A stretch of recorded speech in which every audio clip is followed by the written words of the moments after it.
Assalamualaikum warahmatullahi wabarakatuh. Ako muli si Legendary B. Inspired ang maghahatid sa inyo ng katotohanan tungkol sa Islam at ang mga kwento nito. Huwag kakalimutan mag-follow, like, at share upang makakuha ng pinakabagong Islamic teachings at lectures. Sa larawang ito makikita natin ang isang napakagandang halimbawa ng tunay na diwa ng Islam, isang kapatid nating Muslim na namigay ng pagkain sa traslasyon sa Quiapo. Hindi tinitingnan ang relihiyon ng tinutulungan. Ngayon ating tatalakayin, ano ang pananaw ng Islam tungkol sa gawaing ito? Ito ba ay haram o kabutihan? Ano ang sinasabi ni Allah Azza wa Jal, ng Propeta Muhammad, peace be upon him, at ng mga ulama tungkol sa pagtulong sa kapwa? Kuranaya salita ni Allah Azza wa Jal, Surah Al-Ma'idah, Kabanata 5, Talata 2, وَتَعَوَنُوا عَلَى الْبِرِّ وَالتَّقْوَى وَلَا تَعَوَنُوا عَلَى الْإِثْمِ وَالْعُدْوَانِ. Paliwanag, at kayo ay magtulungan sa kabutihan at sa pagkatakot sa Allah, at huwag kayong magtulungan sa kasalanan at pang-aapi. Ang pamimigay ng pagkain ay kabutihan. Hindi ito kasalanan at hindi ito shirk. Kung ang layunin ay tulong sa tao at paglilingkod sa kapwa, ayon sa mga ulama, ito ay bahagi ng ihsan. Paggawa ng kabutihan na lampas sa obligasyon kahit walang inaasahang kapalit.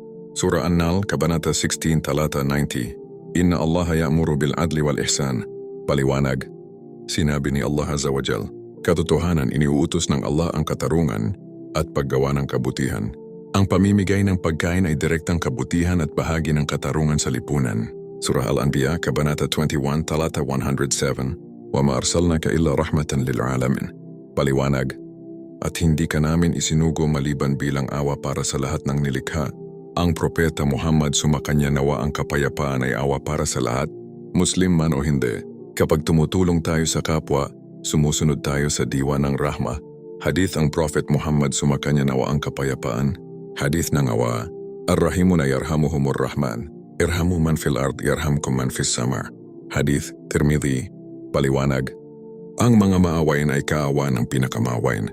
Magpakita kayo ng awa sa mga nasa lupa, at ang nasa langit ay magpapakita ng awa sa inyo. Ang awa ay para sa lahat ng nilikha, hindi lamang sa Muslim. Hadith, niyah or intention, innamal a'malu binniyat. Hadith, Bukhari at Muslim. Paliwanag, ang bawat gawa ay nakabatay sa intensyon. Kung ang pamimigay ng pagkain ay para kay Allah Azza wa Jal, ito ay sadaka at ibada. Hadith, bawat tulong may gantimpala. Fa kulli kabidin ratba hajar. Hadith, Bukhari at Muslim. Paliwanag, sa bawat nilikhang may buhay na tinutulungan, may gantimpala. Lahat ng tulong kahit sa hindi Muslim ay may gantimpala kung may tamang layunin. Hadith, babala sa walang awa. Man la yarham la yurham. Paliwanag, ang hindi marunong maawa ay hindi kaaawaan.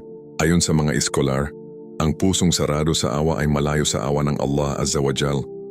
Mas malalim na paliwanag ng mga ulama, Imam An-Nawawi, ang awa sa nilikha, Muslim man o hindi, ay tanda ng tamang pananampalataya.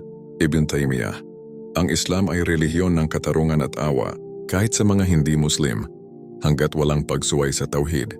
Imam Al-Ghazali, ang Sharia ay proteksyon sa buhay, dignidad at kabutihan ng tao. Ang pamimigay ng pagkain ay direktang pagprotekta sa buhay. Islam at pakikitungo sa hindi Muslim. Surah Al-Mumtahana, Kabanata 60, Talata 8. La yanhakumullahu anil ladhina lam yuqatilukum fid dani wa lam yukhrijukum min diyarikum an tabarruhum wa tuqsitu ilayhim. Paliwanag, hindi ipinagbabawal ni Allah Azza wa Jal ang paggawa ng kabutihan at pagiging makatarungan sa mga hindi lumalaban sa inyo dahil sa relihiyon. Ang pamimigay ng pagkain ay hindi pagsamba, kundi kabutihan at awa. Motivational quotes by Be Inspired. Ang tunay na lakas ng relihiyon ay hindi sa sigawan, kundi sa tahimik na paggawa ng kabutihan. Kapag pinakain mo ang gutom, binusog mo hindi lamang ang tiyan, kundi ang puso. Ang awa ay wikang nauunawaan ng lahat, anuman ang relihiyon. Inspirational message by Be Inspired. Para sa Muslim, ipakita ang Islam sa gawa, hindi lamang sa salita. Ang kabutihan ay pinakamalakas na dawa. Para sa non-Muslim, kapag nakita mo ang kabutihan ng Muslim, ito ay bahagi ng diwa ng Islam. Isang relihiyon ng awa, kapayapaan at malasakit. Ang ginawa ng kapatid nating Muslim sa Quiapo ay halimbawa ng tunay na Islam. Kabutihan, awa at malasakit sa kapwa, anuman ang kanilang relihiyon.